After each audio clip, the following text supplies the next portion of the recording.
Hi guys, welcome to Srinu Surekha Andhra అబ్బాయి బెంగాల్ అమ్మాయి. మా ఇంటి దగ్గర మార్నింగ్ వైబ్ అయితే చాలా బాగుంటుంది. ఇంకా ఇప్పుడు నేను బ్రేక్ఫాస్ట్ అయితే రెడీ చేసుకోవడానికి వెళ్తున్నాను. సో ఈరోజు బ్రేక్ఫాస్ట్లోని స్పెషల్ ఏంటంటే పెసరట్టు ఉప్మా. పెసరట్టు క్రిస్పీగా, సాఫ్ట్గా అండ్ ఉప్మా టేస్టీగా రావాలంటే కొన్ని టిప్స్ అండ్ ట్రిక్స్ అయితే చెప్తాను. సో వీడియోకి స్కిప్ చేయకుండా పూర్తిగా చూడండి. ఇంకా మా ఛానల్కి కూడా సబ్స్క్రైబ్ చేసుకోండి. ఈ పెసరట్టు ఉప్మా అల్లం చట్నీతో సర్వ్ చేసుకుంటే అయితే సూపర్ టేస్టీగా ఉంటుంది.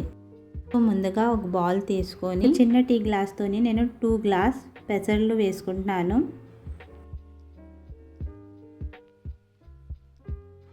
ఆ గ్లాస్తోనే 1 గ్లాస్ రైస్ వేసుకుంటున్నాను.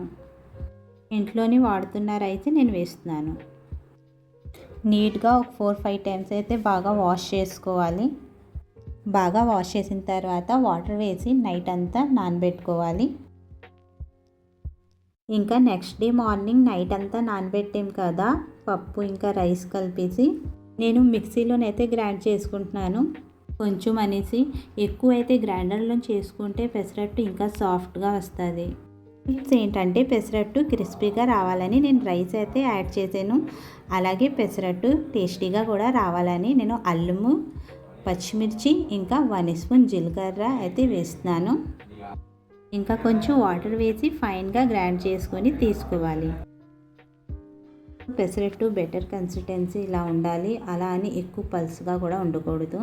సో ఇలా గిన్నెలో తీసుకున్న తర్వాత సాల్ట్ అయితే యాడ్ చేసుకుంటున్నాను. ఇంకా సాల్ట్ యాడ్ చేసుకున్న తర్వాత బ్యాటర్కి ఇలా బాగా కలుపుకున్న తర్వాత మూత పెట్టేసి ఒక 30-40 మినిట్స్ పెట్టేస్తే తర్వాత పెసరట్టు చేసుకుంటే చాలా క్రిస్పీగా ఇంకా సాఫ్ట్గా వస్తుంది పెసరట్టు.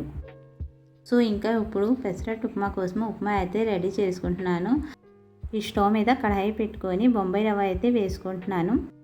ఇలా వేసుకున్న రవ్వకి అయితే ఒక 5-10 మినిట్స్ లో ఫ్లేమ్లోని ఫ్రై చేసుకోవాలి. ఇలా బాగా ఫ్రై అయిన తర్వాత ఒక మంచి వాసన అయితే వస్తుంది. అండ్ దెన్ ప్లేట్లోని తీసుకోవాలి. మళ్ళీ స్టవ్ మీద కడాయి పెట్టుకొని ఆయిల్ వేసుకుంటున్నాను ఉప్మాకి. సో ఇలా ఆయిల్ వేసుకున్న తర్వాత ఆయిల్ కొంచెం హీట్ అయిన తర్వాత 1 స్పూన్ పచ్చిశనగపప్పు, 1/2 టేబుల్ స్పూన్ ఆవాలు, 1/2 టేబుల్ స్పూన్ జీలకర్ర, ఇంకా కొంచెం చాప్ జింజర్ వేసి ఒక 5 సెకండ్ ఫ్రై చేసుకోవాలి. ఇంకా ఇప్పుడు 2 కట్ చేసిన పచ్చిమిర్చి వేస్తున్నాను. ఇంకా కొంచెం కరివేపాకు వేసుకుంటున్నాను. కరివేపాకు వేసుకున్న తర్వాత కొంచెంసేపు ఫ్రై చేసుకోవాలి. నేను ఆనియన్ అయితే వేయట్లేదు ఉప్మాలోని. సో ఇలా తాలింపు ఫ్రై అయినప్పుడు మంచి అరోమా వస్తుంది. ఇలా ఫ్రై అయిన తర్వాత వాటర్ని యాడ్ చేసుకుంటున్నాను. ఇలా వాటర్ యాడ్ చేసుకున్న తర్వాత మన టేస్ట్కి తగినట్టుగా సాల్ట్ యాడ్ చేసుకుంటున్నాను. వాటర్కి వేరేగా బాయిల్ చేసి వేయకుండా డైరెక్ట్గా పోపులోనే వాటర్ వేసి బాయిల్ చేస్తే ఉప్మాకి ఒక మంచి టేస్ట్ వస్తుంది. సో నేనైతే ఎప్పుడైనా ఉప్మా చేస్తే మాత్రం ఇలాగే పోపులోనే వాటర్ వేసి బాయిల్ చేస్తాను. వాటర్ ఇలా బాగా బాయిల్ అయిన తర్వాత ఇప్పుడు బొంబాయి రవ్వ యాడ్ చేసుకుంటున్నాను. రవ్వ వేసినప్పుడు ఉండలు లేకుండా బాగా కలుపుతూ ఉండాలి.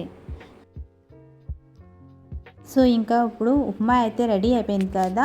సో ఈ టైం అప్పుడే ఘీ యాడ్ చేసుకుంటే ఉప్మా టేస్ట్ ఇంకా సూపర్గా ఉంటుంది గైస్. నేను ఒక 2 స్పూన్ ఘీ అయితే యాడ్ చేసుకున్నాను ఉప్మాలోని. ఇంకా ఉప్మా అయితే రెడీ అయిపోయింది. ఇప్పుడు పెసరట్టు వేయడానికి దోశ ప్యాన్ అయితే పెట్టుకున్నాను.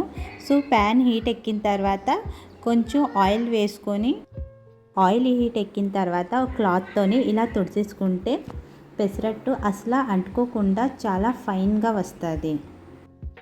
ఇంకా ఇప్పుడు పెసరట్టు బెటర్కి వేసి పల్స్గా ఈవెన్గా స్ప్రెడ్ చేసుకోవాలి. ఇలా స్ప్రెడ్ చేసుకున్న తర్వాత ఇలా కొంచెంసేపు కాల్చుకోవాలి.